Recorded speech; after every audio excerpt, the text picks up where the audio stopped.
Bonjour à tous, l'objectif de cette vidéo est de résoudre des inéquations en utilisant un tableau de signes. Pour la première inéquation, on va essayer de se ramener à une inéquation quotient. On rappelle les différentes étapes, on commence par déterminer l'ensemble de définitions, on s'arrange pour faire apparaître un 0 dans le membre de droite, on réduit au même dénominateur le membre de gauche, on le factorise, on fait ensuite un tableau de signes et on lira les solutions à partir du tableau de signes. On commence donc par l'ensemble de définitions. On voit qu'on a un quotient 1 sur x, le dénominateur doit être différent de 0. Par conséquent, on va exclure cette valeur. On dit qu'on résout cette inéquation dans l'ensemble R privé de 0, qu'on peut noter également R étoile. Étape suivante, on s'arrange pour faire apparaître un 0 dans le membre de droite. On va par conséquent transposer le x dans le membre de gauche. Ensuite, on va réduire le membre de gauche au même dénominateur, en rajoutant un 1 en dessous du x, et en multipliant la deuxième fraction par x en haut et en bas. On obtient donc l'inéquation équivalente 1 moins x au carré sur x strictement supérieur à 0. Il faut étudier ensuite le signe du numérateur et le signe du dénominateur. Le dénominateur x est assez évident à étudier, on ne va pas détailler.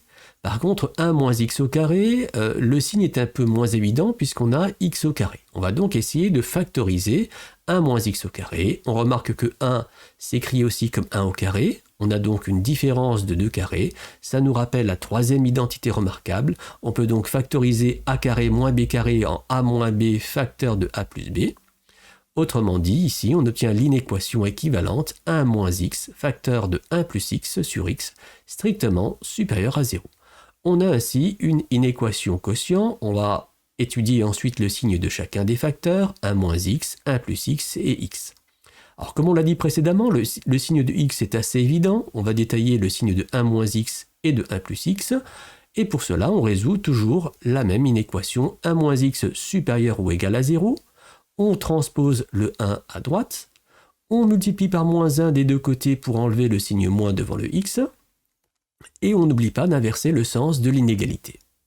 De la même façon, pour étudier le signe de 1 plus x, on résout 1 plus x supérieur ou égal à 0, on transpose le 1 à droite. On résume les signes dans un tableau, une ligne pour chacun des facteurs, donc 1 moins x, 1 plus x, x, et enfin la dernière ligne pour le quotient. X est entre moins l'infini et plus l'infini, nous avons ici trois racines, la racine de x qui vaut 0, la racine de 1 moins x qui vaut 1, et la racine de 1 plus x qui vaut moins 1. On les écrit dans l'ordre croissant. On rappelle qu'on résout cette équation dans R étoile, ça veut dire que 0 est une valeur interdite pour le quotient, on n'oublie pas de rajouter dans notre tableau une double barre en dessous de 0 pour le quotient. On complète chacune des lignes en utilisant les inéquations qu'on a résolues. Pour 1 moins x, si on garde l'égalité, 1 moins x est égal à 0 quand x est égal à 1. Si on garde l'inégalité stricte, 1 moins x est strictement positif quand x est strictement inférieur à 1. 1 moins x est strictement négatif pour tous les x restants, c'est-à-dire entre 1 et plus l'infini. De la même façon, on utilise la deuxième inéquation pour compléter la deuxième ligne, 1 plus x égale 0 quand x est égal à moins 1. 1 plus x est strictement positif quand x est strictement supérieur à moins 1. Partout ailleurs, 1 plus x sera négatif. La ligne de x est évidente, il s'annule en 0, il est positif quand x est plus grand que 0, négatif ailleurs. Et on complète enfin la dernière ligne. Un quotient est nul si le numérateur est nul, autrement dit, le quotient s'annule en moins 1 et en 1, 0 est toujours une valeur interdite. On complète les signes en appliquant la règle des signes. Quand x est compris entre moins l'infini et moins 1, on multiplie un nombre positif par un nombre négatif, qui nous fait un nombre négatif, et on divise par un nombre négatif. Un négatif divisé par un négatif nous donne un nombre positif. Quand x est compris entre moins 1 et 0, on multiplie un positif par un positif, qui nous donne un positif, et on divise par un négatif, ce qui nous donne un négatif. De la même façon, entre 0 et 1, plus fois plus divisé par plus nous donne un plus. Entre 1 et plus l'infini, moins fois plus divisé par plus nous donne un moins. On utilise maintenant notre tableau pour résoudre notre inéquation quotient. On cherche les x pour lesquels le quotient est strictement positif. On voit d'après notre tableau que ces x sont compris entre moins l'infini et moins 1, ou bien entre 0 et 1. Comme d'habitude, on se pose la question, faut-il prendre les extrémités des intervalles? Lorsque x est égal à moins 1, le quotient s'annule. Lorsque x est égal à 1, le quotient s'annule aussi, et 0 est une valeur interdite. Nous, on cherche les valeurs de x pour lesquelles le quotient est strictement positif et non nul. On ne prend pas donc ni le moins 1 ni le 1. En conclusion, l'ensemble des solutions est constitué des nombres compris entre moins l'infini et moins 1 ouvert, ou bien entre 0 et 1 ouvert. On poursuit à présent avec la question petit b. Là aussi, on veut résoudre une inéquation en utilisant un tableau de signes. On pourrait ici se ramener à une inéquation produit. Pour cela, on va commencer par faire apparaître un 0 dans le membre de droite. On va factoriser le membre de gauche, faire un tableau de signes et lire à partir de ce tableau l'ensemble des solutions. Donc pour faire apparaître un 0 dans le membre de droite, on va transposer le x au cube à gauche. Ensuite, on va essayer de factoriser le membre de gauche, sachant que x au cube peut s'écrire x fois x au carré. On constate que x apparaît comme un facteur commun dans chacun des termes. On peut donc factoriser par x facteur de 4 moins x au carré. Strictement positif. Alors il faudra ensuite étudier le signe de chacun des facteurs. Le signe de x est assez évident. Par contre, le signe de 4 moins x au carré n'est pas évident. On va donc essayer de le factoriser. 4, on peut le remplacer par 2 au carré. On obtient une différence de 2 carrés, a carré moins b carré, et on peut le factoriser avec la troisième identité remarquable, a moins b facteur de a plus b. On obtient donc x facteur de 2 moins x, facteur de 2 plus x, strictement positif. On a bien une inéquation produit avec 3 facteurs différents. On étudie ensuite le signe de chacun des facteurs. Le signe de x est évident, on ne va pas le détailler. Le signe de 2 moins x et de 2 plus x, on va les détailler. Et pour cela, comme d'habitude, on résout une inéquation. Donc 2 moins x supérieur ou égal à 0. On transpose le 2 à droite. Et on multiplie par moins 1 des deux côtés pour enlever le signe moins. On n'oublie pas d'inverser le sens de l'inégalité. On étudie le signe de 2 plus x, comme d'habitude. La même inéquation, 2 plus x supérieur ou égal à 0, on transpose le 2 à droite.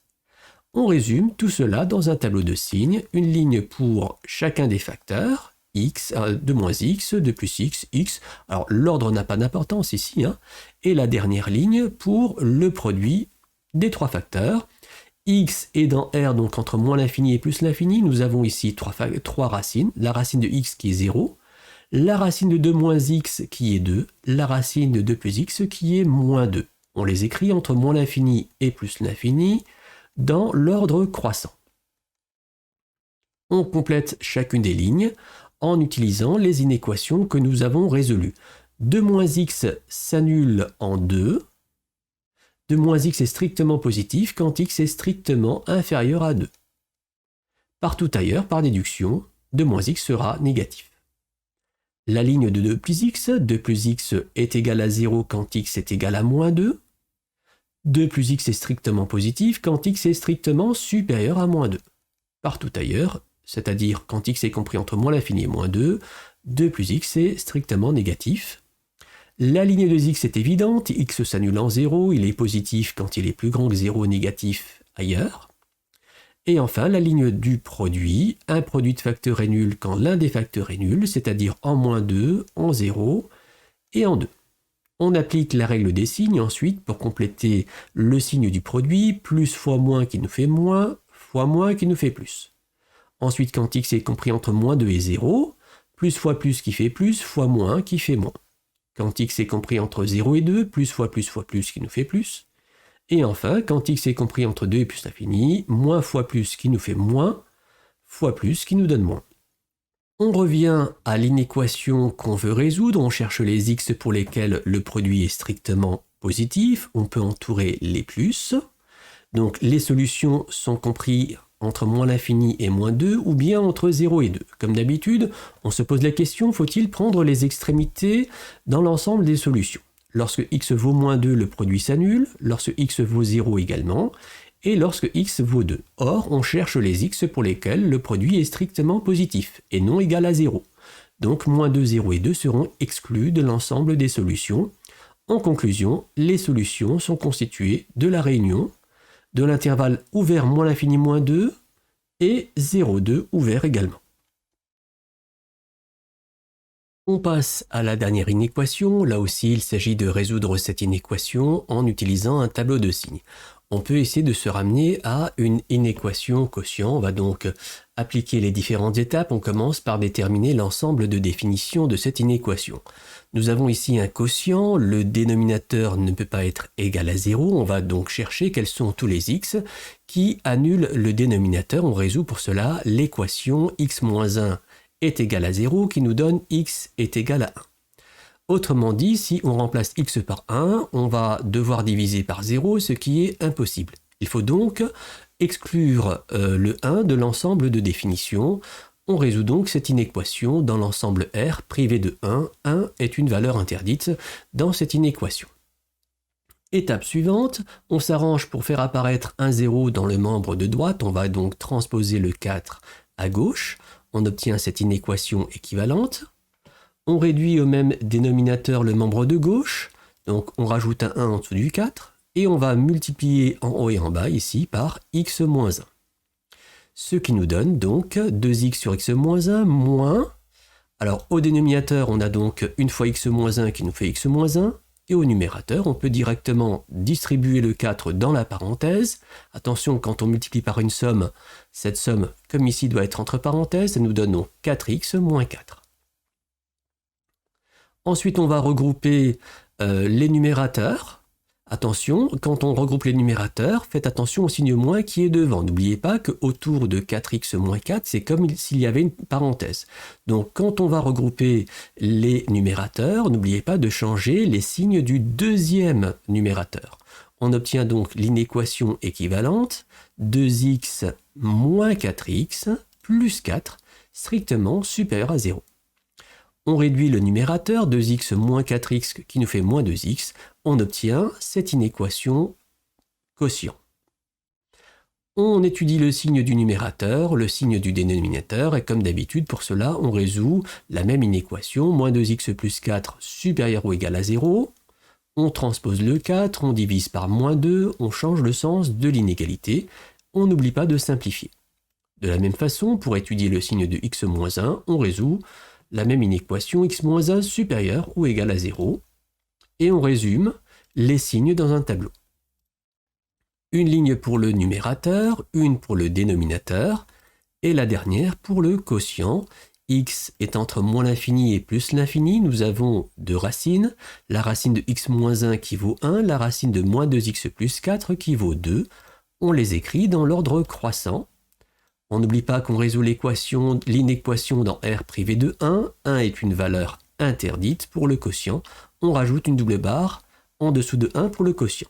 On complète chacune des lignes en utilisant les inéquations qu'on a résolues, donc la ligne moins 2x plus 4. D'après l'inéquation qu'on a résolue, moins 2x plus 4 est égal à 0 quand x est égal à 2. Si on garde l'inégalité stricte, moins 2x plus 4 est strictement positif pour les x strictement inférieurs à 2. Pour les x restants, c'est-à-dire entre 2 et plus l'infini, par déduction, moins 2x plus 4 est négatif.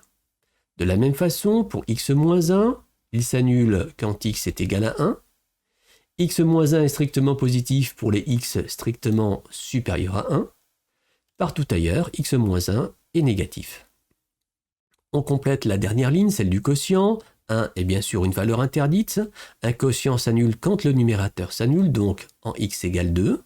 Quand x est situé entre moins l'infini et 1, on fait le quotient d'un nombre positif par un nombre négatif, ce qui nous donne un nombre négatif. Quand x est compris entre 1 et 2, un nombre positif divisé par un nombre positif nous donne un nombre positif. Et enfin, quand x est compris entre 2 et plus l'infini, moins divisé par plus, qui nous donne moins.